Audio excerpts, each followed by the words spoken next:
नमस्कार मित्रों, मैं डॉक्टर भावना त्रिवेदी आप सभी का हमारे वीडियो चैनल में हार्दिक स्वागत करती हूँ। योग और प्राणायाम हमारे शरीर के और स्वास्थ्य के लिए कितने आवश्यक है यह तो हम सब जानते ही हैं, पर क्या आप जानते हैं कि योग और प्राणायाम करते वक्त हमें किन चीज़ों का ध्यान रखना होता है, कौन से नियमों का पालन करना होता है। कई बार व्यक्ति अज्ञातवश गलत तरीके से योग करता है जिससे उसे कुछ शारीरिक परेशानी होती है और वह इसका दोष योगा को देता है। आज के इस वीडियो में हम आपको योग और प्राणायाम करते वक्त किन चीज़ों का ध्यान रखना चाहिए इसकी जानकारी देने जा रहे हैं।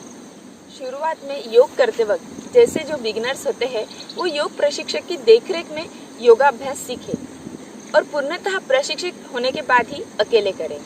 अगर आपको कोई भी शारीरिक समस्या है तो इसकी जानकारी योग प्रशिक्षक को अवश्य दें, क्योंकि कई बार कोई योगासन किसी बीमारी में हम कर सकते हैं और किसी बीमारी में वर्जित होता है।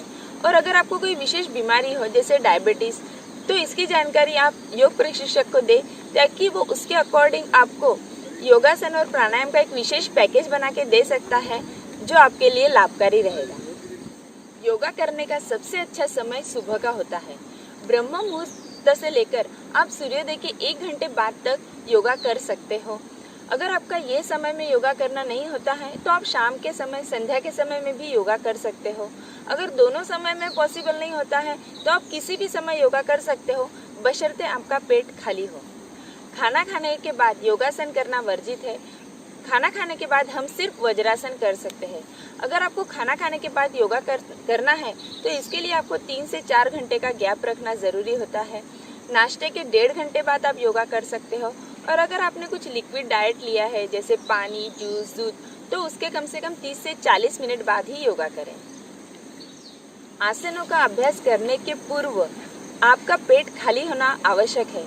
शौचादि क्रिया से निवृत्त होने के बाद ही योगाभ्यास करें। अगर आपको कॉन्स्टिपेशन की शिकायत है तो इसका निराकरण करें, या तो आप अपने डाइट में बदलाव करें या डॉक्टर की सलाह से कोई माइल्ड दवाई ले कुछ दिन के लिए ले। धीरे धीरे योगाभ्यास के आपकी यह समस्या भी दूर हो जाएगी। आसन करने के लिए हमेशा योगा मैट, दरी या कंबल का प्रयोग करें। फर्श पर सीधे या जमीन पर आसन ना करें। आप चेयर पर बैठकर भी आसन कर सकते हो, लेकिन अगर कई व्यक्ति वृद्ध होते हैं या जिन्हें जोड़ों में दर्द की शिकायत होती है वो चेयर पर भी बैठ सकते हैं, लेकिन इस बात का ध्यान रखें कि आपकी रीढ़ की हड्डी और कमर सीधी हो और आपके दोनों पैरों का स्पर्श भूमि को हो रहा हो। योगा करने के लिए स्वच्छ हवादार स्थान या कमरे या हॉल का चयन करें। फैन के नीचे योगा करने से बचें। आप गार्डन या टेरेस में भी योगा कर सकते हो। इसके अलावा आप सामूहिक योगा भी कर सकते हो, जिससे योगा करने में आपको आनंद आए और आपका उत्साह बना रहे। आसनों के बारे में कहा गया है स्थिर सुख आसनम, अर्थात आसन की अंतिम स्थिति में आपको स्थिरता में सुख की अनुभूति होनी चाहिए। आपके शरीर व मन में किसी भी प्रकार का तनाव ना हो। आसन को आप धीमे गति से धीरे धीरे करें, अधिक जोर ना लगाएं, कोई जल्दबाजी ना करें। धीरे धीरे अभ्यास से आपकी बॉडी फ्लेक्सिबल होती जाएगी और आसनों का अभ्यास आपके लिए आसान होता जाएगा। कोई भी जोर जबरदस्ती ना करें।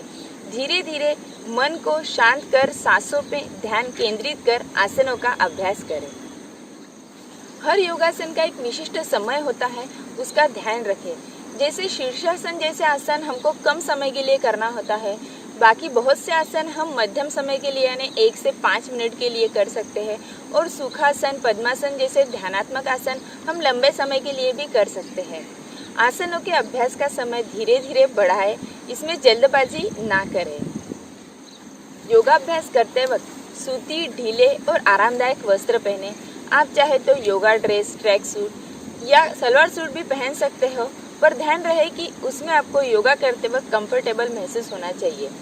घड़ी, चश्मा या आभूषण आप उतार कर ही योगा करें। नहाने और योगा के बीच में करीब 20 मिनट का गैप रखें। और अगर आपको कुछ खाना है जैसे आहार या पानी सेवन करना है तो योगाभ्यास के करीब 20 से 30 मिनट बाद ही सेवन करें। योगाभ्यास के दौरान बीच बीच में शवासन अवश्य करें। कुछ आसनों के पश्चात 1 से 2 मिनट का बॉडी को रिलैक्स अर्थात बॉडी को शिथिलता अवश्य प्रदान करें और सारे योगासन होने के पश्चात भी 5 मिनट का शवासन अवश्य करें, ताकि आपका शरीर और मन तनाव रहित होकर आपको प्रसन्नता की अनुभूति होगी। योगा का संपूर्ण लाभ लेने के लिए ज़रूरी है कि आप नियमित योगाभ्यास करें। हफ्ते में कम से कम 5 से 6 दिन आप नियमित रूप से योगा करें। 1 से 2 दिन करने से कोई आपको विशेष लाभ नहीं होगा। योगाभ्यास करते वक्त योगा और प्राणायाम, योगासन और प्राणायाम में से पहले क्या करें, इसका कोई विशेष नियम नहीं है। आप कुछ भी पहले कर सकते हो। अगर आपको कोई विशेष बीमारी है तो डॉक्टर की सलाह अवश्य ले। योगा करते वक्त आपको सिर दर्द, चक्कर, जी मचलाना जैसी शिकायत हो रही हो तो कुछ समय के लिए रुक जाए या योग प्रशिक्षक की सलाह ले। मासिक धर्म के दौरान महिलाएं योगा ना करें। अगर आपको सीजनल कफ, कोल्ड, फीवर हो तो उतने दिनों के लिए योगाभ्यास ना करें। इसके अलावा गर्भवती महिलाएं डॉक्टर की सलाह से विशेष योगा नियमित रूप से कर सकती है, तो वो इसकी सलाह डॉक्टर से अवश्य ले। लेकिन अनुलोम विलोम प्राणायाम और डीप ब्रीदिंग पूरे गर्भावस्था में अवश्य करें। योगाभ्यास सिर्फ कोई व्यायाम नहीं है, इसलिए अपने शरीर के प्रति पूर्णतः सचेत रहे। कोई भी शारीरिक परेशानी या वेदना हो तो योग प्रशिक्षक की सलाह अवश्य लें। आसनों का अभ्यास करते वक्त नॉर्मल रूप से श्वासोच्छ्वास लेते रहे। जब तक अधिक जरूरी ना हो तब तक सांसों को ना रोकें। दोस्तों, योग यह समस्त मानव समाज के लिए हितकारी है। यह व्यक्ति को शारीरिक और मानसिक रूप से स्वस्थ, निरोगी और प्रसन्न बनाने का एकमात्र सरल और उपयुक्त साधन है। आशा करते हैं योग और प्राणायाम के इन नियमों को समझकर आप अपने जीवन में नियमित रूप से योग को अपनाएंगे और स्वस्थ और खुशहाल जिंदगी का लुत्फ उठाएंगे। योग और प्राणायाम से जुड़े ऐसे ही उपयोगी वीडियो देखने के लिए जुड़े रहिए हमारे वीडियो चैनल से। साथ ही स्वास्थ्य से जुड़ी जानकारी सरल हिंदी भाषा में पढ़ने के लिए आप हमारी वेबसाइट www.nirogikaya.com पर अवश्य विजिट करें। आप सदा स्वस्थ रहे, मस्त रहे, इन्हीं शुभकामनाओं के साथ धन्यवाद।